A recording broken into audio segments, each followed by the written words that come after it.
नारायण नारायण। देवऋषि, और अधिक कितने समय तक इस कष्ट के भागी बनेंगे आप? समय आ गया है कि महिषी को अपने सत्य से उजागर किया जाए। नहीं देवऋषि, हमें कितनी भी प्रताड़ना क्यों न सहनी पड़े, हम उस असुरी को कुछ नहीं बताएंगे। सत्य? कैसा सत्य देवर्षि नारद?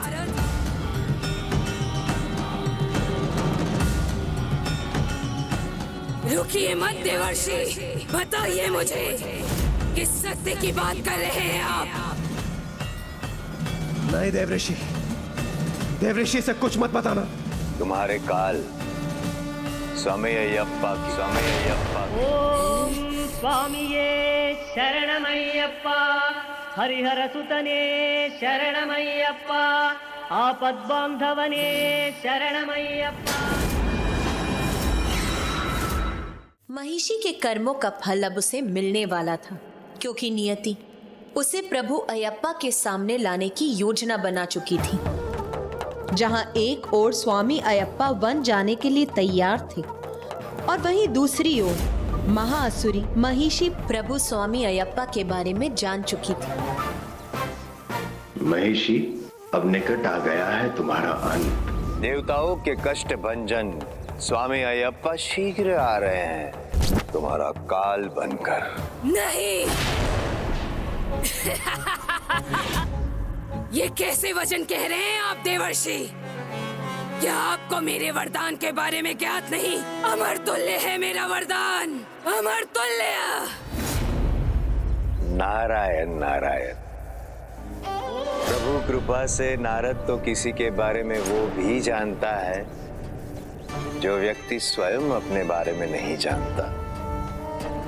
ज्ञात है मुझे तुम्हें प्राप्त हुआ वरदान महिषी, एकमात्र महादेव और नारायण के पुत्र के हाथों ही तुम्हारी मृत्यु संभव है। सत्य कहा ना मैंने? एक और सत्य जान लो महिषी, मणिकंठा स्वामी अयप्पा मोहिनी रूपी नारायण और कामेश्वर रूपी महादेव के पुत्र है। ओम स्वामिये शरणमय्यप्पा।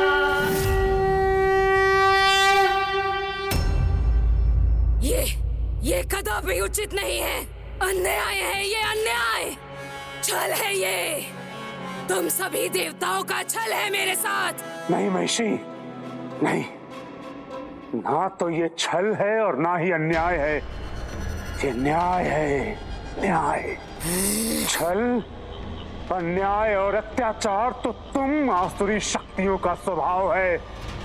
ब्रह्मदेव से छल करके वरदान प्राप्त किया है तुमने। देवताओं और ऋषियों मुनियों के साथ अन्याय और अत्याचार किया है तुमने। किंतु अब मेरी वक्र दृष्टि पड़ेगी तुम पर, जिससे तुम्हें तुम्हारे दुष्कर्मों का परिणाम मिलकर रहेगा। प्रभु अयप्पा तुम्हें तुम्हारे दुष्कर्मों का उचित दंड अवश्य देंगे महिषी, अवश्य देंगे।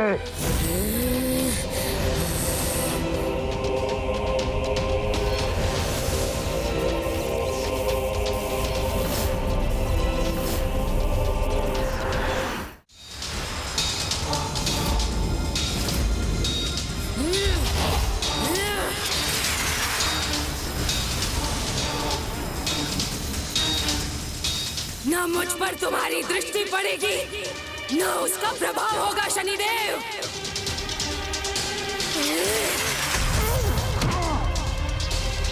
शनिदेव!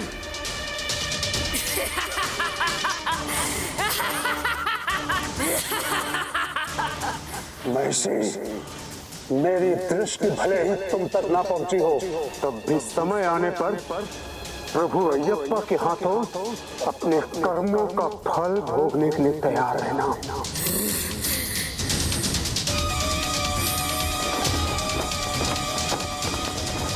नहीं शनिदेव, नहीं, वो नहीं। मैं बनूंगी उसका काल, वध करूंगी उसका। देवर्षि नारद, बताइए मुझे, कैसा दिखाई देता है वो? कहाँ मिलेगा वो मुझे? वो कैसे दिखाई देते हैं? कैसे दिखाई देते हैं? जिनका जन्म महादेव और नारायण के अंश से हुआ हो, उनका वर्णन अवर्णीय है।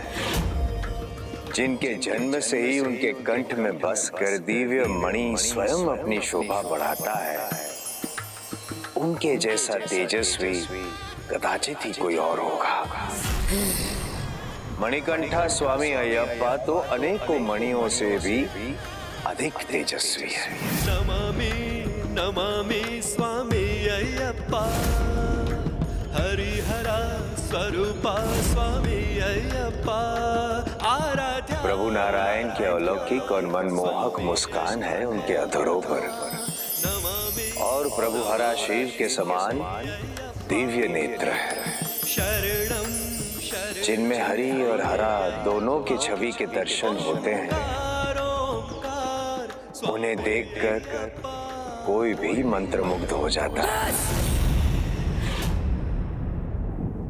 बहुत सुन चुकी मैं उसकी प्रशंसा, अब उसे ढूंढकर उसका काल बनूंगी मैं।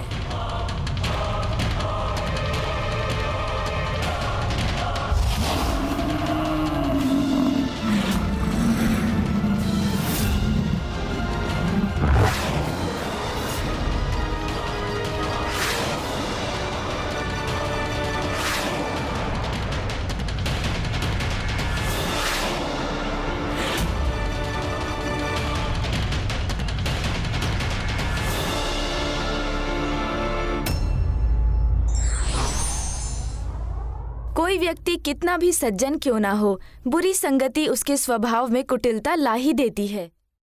यदि उन्होंने विरोध किया तो आपका एक माँ का हृदय ये कैसे स्वीकार करेगा कि एक के कारण दूसरे का अधिकार छीन लिया जाए? नहीं ना महारानी, शुद्ध हृदय के माता पिता की संतान का भी हृदय शुद्ध हो ये आवश्यक नहीं। यदि राजकुमार मणिकंठा की संतानों में दुष्टता हुई तो दुर्भाग्यवश तब हमें से कोई भी जीवित नहीं रहेगा। परंतु महारानी, हमें उसके लिए अभी से सजग रहना होगा, क्योंकि सत्ता का लोभ व्यक्ति से कुछ भी करा सकता है। महारानी, यदि मणिकंठा की संतानों ने राजराजन और उनकी संतानों का वध कर दिया तो? इसलिए महारानी, अब राजराजन के अधिकारों की रक्षा आपके हाथ में है। जब से बड़े राजकुमार मणिकंठा आए हैं, छोटे राजकुमार राजराजन को तो कोई देख ही नहीं रहा है। ज्येष्ठ होने के कारण इस पर पहला अधिकार मणिकंठा का है। किंतु मैं क्या कर सकती हूँ? कटीला पौधा झाड़ बने उससे पहले उसे जड़ से काट देना चाहिए महारानी, इससे पहले कि मणिकंठा या उसकी होने वाली संतानें संकट बने। उसे समाप्त कर देना ही उचित होगा, और इसका एक ही उपाय है, मणिकंठा का वध।